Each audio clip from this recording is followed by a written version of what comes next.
Assalamualaikum warahmatullahi wabarakatuh. Salah satu dosa besar adalah durhaka kepada orang tua.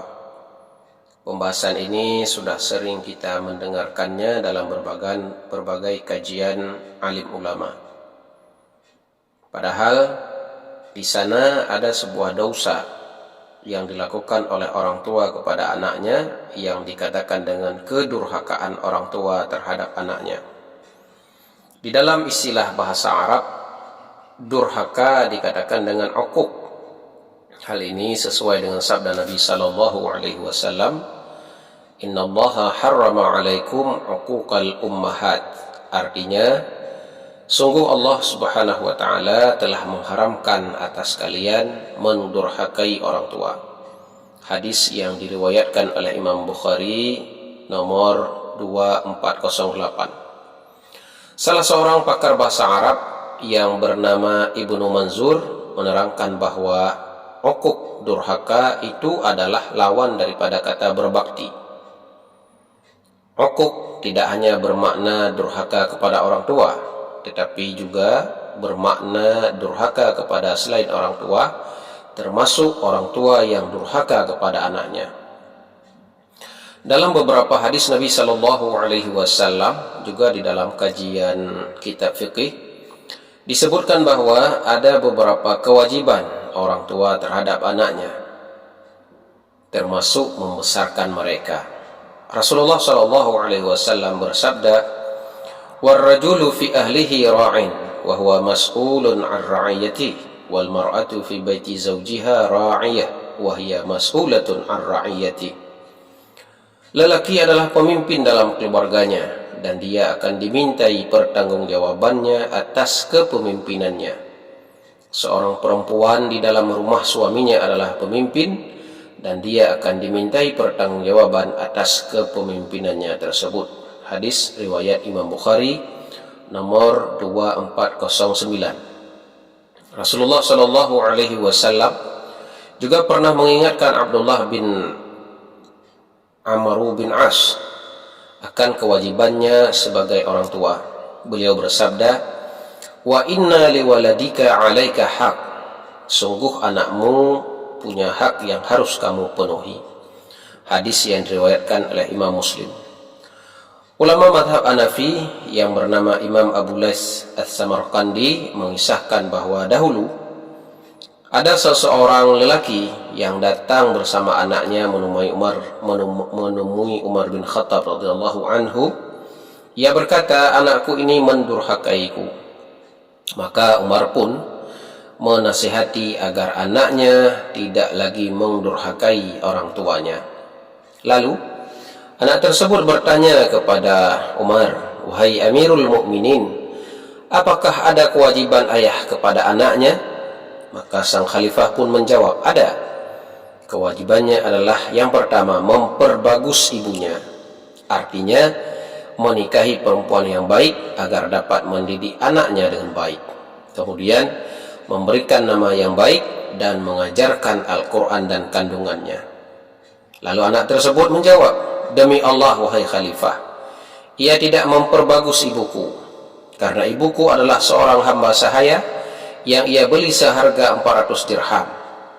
Ia juga tidak memberikanku nama yang baik, karena ia menamaiku dengan ja'al." Makna ja'al adalah kelelawar jantan. "Dan ia pun, orang tuaku itu, tidak pernah mengajarkanku walau hanya satu ayat Al-Quran pun." Mendengar jawaban daripada anak tersebut, Khalifah Umar menoleh kepada ayah daripada anak tersebut sambil berkata, "Kamu bilang bahwa anakmu mendurhakaimu, sebenarnya kamu telah mendurhakainya sebelum ia mendurhakaimu." Masyarul muslimin yang dimuliakan oleh Allah.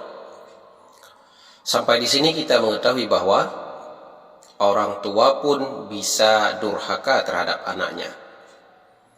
Macam-macam bentuk kedurhakaan orang tua terhadap anaknya. Yang pertama, tidak memberi nafkah dan menelantarkan anak tersebut.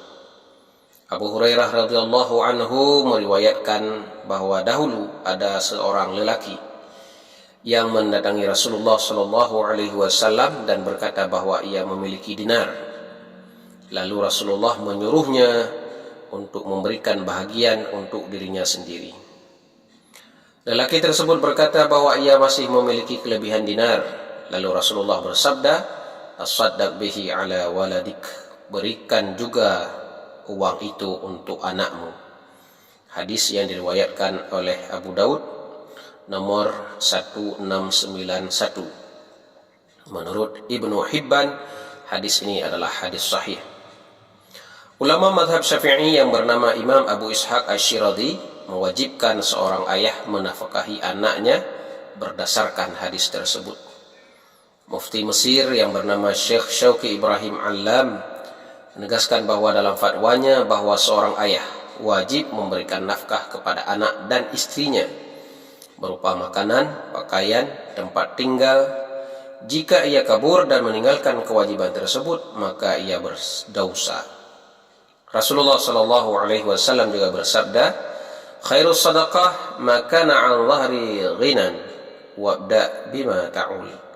Sebaik-baik sedekah adalah dari orang yang sudah cukup untuk kebutuhan dirinya, mulailah dari orang yang menjadi tanggunganmu. Hadis riwayat Imam Bukhari nomor 1426. Yang kedua, kewajiban orang tua terhadap anaknya adalah mendidik mereka. Ini bermakna bahwa salah satu dosa orang tua yang membuat ia durhaka kepada anaknya adalah mengabaikan pendidikan sang anak. Allah berfirman, Bismillahirrahmanirrahim, "Ya ayyuhalladzina amanu qu anfusakum wa ahlikum nara." Wahai orang yang beriman, peliharalah dirimu dan keluargamu daripada api neraka. Surat At-Tahrim.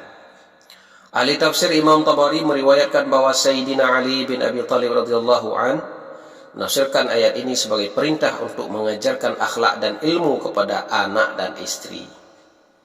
Ulama mazhab Syafi'i yang bernama Imam Al-Munawi mengatakan bahwa orang tua harus mendidik anak-anak mereka tentang akhlak, mengajari Al-Quran, hukum-hukum syariat yang harus diketahui dan dijalankan sehari-hari. Di antara bentuk pendidikan syariat yang paling awal adalah salat. Allah Subhanahu wa taala berfirman, "Wa'mur ahlaka bis-shalah wastabir 'alaiha." Dan perintahkanlah keluargamu mendirikan salat dan sabar dalam mengerjakannya. Al-Quran surat At-Taha. Kewajiban memberikan pendidikan salat secara khusus dimulai sejak anak berusia 9 tahun. Rasulullah SAW bersabda, "Murru auladakum bis-shalah wa hum abna'u sab'i sinin." Perintahkan anakmu untuk salat saat mereka berusia 7 tahun. Hadis riwayat Abu Daud dan statusnya hadis hasan menurut Imam Nawawi.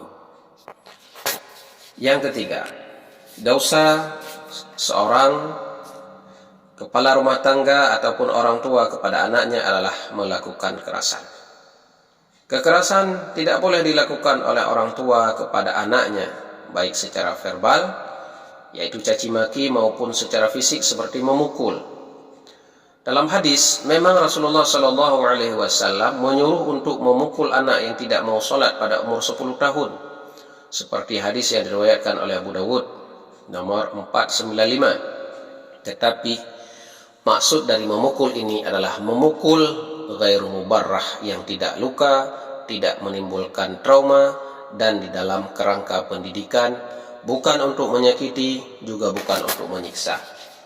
Pemukulan yang dibolehkan hanya di telapak tangan.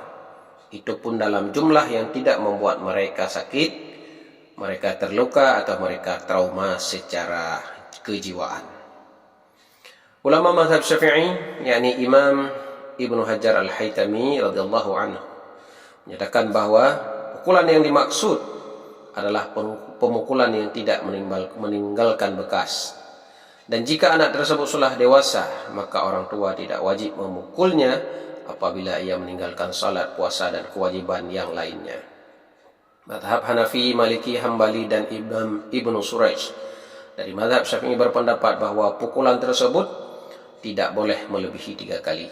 Sedangkan Syekh Ibnu Qasim Al-Abbadi dari mazhab Syafi'i menyatakan bahwa pukulan itu hanya boleh dilakukan sebagai pembelajaran jika anak telah diperintahkan melakukan salat, tetapi anak tersebut masih enggan melaksanakannya.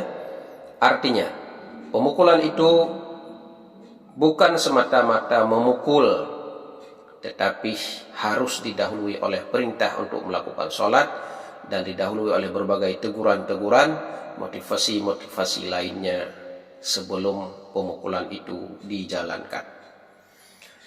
Ulama fikih modern Syekh Wahbah Az-Zuhaili menambahkan bahwa pukulan harus dilakukan menggunakan tangan, bukan dengan kayu, bukan dengan perkakas lainnya.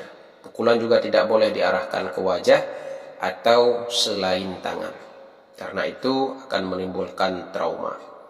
Rasulullah SAW bersabda, "Idza daraba ahadukum falyatajannabil wajha wa la yaqul qabbahallahu wajhak."